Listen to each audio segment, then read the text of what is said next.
Actor Meher Afroz Shaon's family home in Jamalpur attacked and in fact set on fire after she criticized the interim government under Mohd Yunus.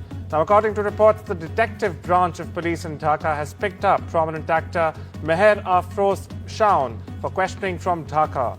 Moments after it was reported that she had been arrested on sedition charges, the detective branch of the Dhaka Metropolitan Police changed its statement, saying that she has been taken into custody for questioning.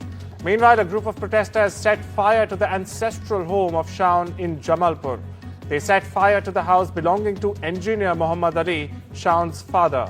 Now, Muhammad Ali had sought an Awami League nomination in the 12th national election.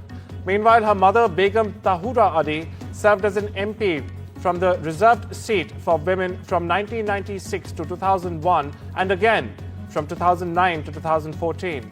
Earlier, India slammed the destruction of the historic residence of Bangladesh founder Sheikh Mujibur Rahman and in fact said that the act of vandalism should be strongly condemned.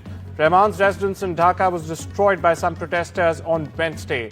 My colleague Saurabh joins us for more on this developing story. Saurabh, what's the role of the interim Yunus government in the escalating violence and the attacks on critics as well as actors and people who are concerned, as we've been seeing?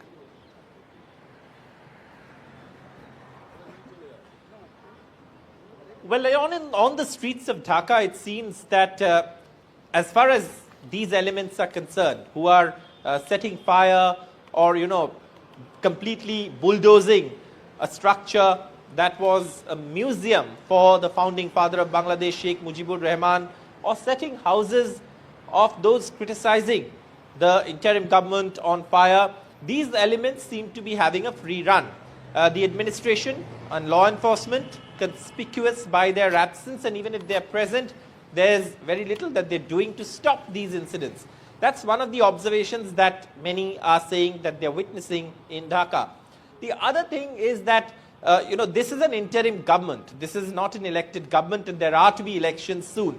And obviously, there has been a lot of concern over when these elections will be held and in what kind of circumstance and in what kind of situation, and whether there will be free and fair elections. Those are also questions, because the attack on Sheikh Mujibur Rahman's museum, a tribute to his legacy, something to which, the Indian embassy also, I beg your pardon, reacted pretty strongly. In that case also, there, of course, the Indian embassy has the Ministry of External Affairs in India has reacted pretty strongly and put out a statement on that as well. But obviously, there is a lot of anarchy and chaos and violence that's taking place. Minorities continue also to be targeted, but also critics of the interim government, including two actors that we are talking about, also facing the brunt of the power of the administration at this point for simply being critics of the current administration or regime. Saurabh, how are human rights organizations viewing the government's response to the ongoing harassments, of critics and political opponents? What's happening on that front?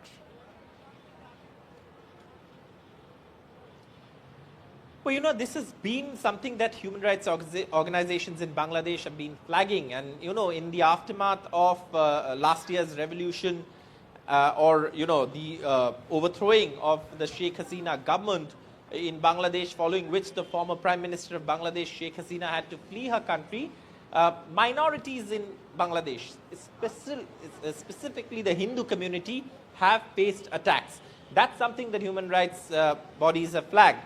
The other thing is, of course, Awami League supporters, Awami League workers have also faced attacks. But now, even citizens who do not seem to be aligned with, the establishment or are critical of the establishment's role, also now are facing attacks, the two actors being examples of that. So obviously, human rights bodies are viewing this with a lot of concern and are flagging these incidents to ensure that at least there is some sort of action by the interim government when it comes to putting an end to these kind of incidents.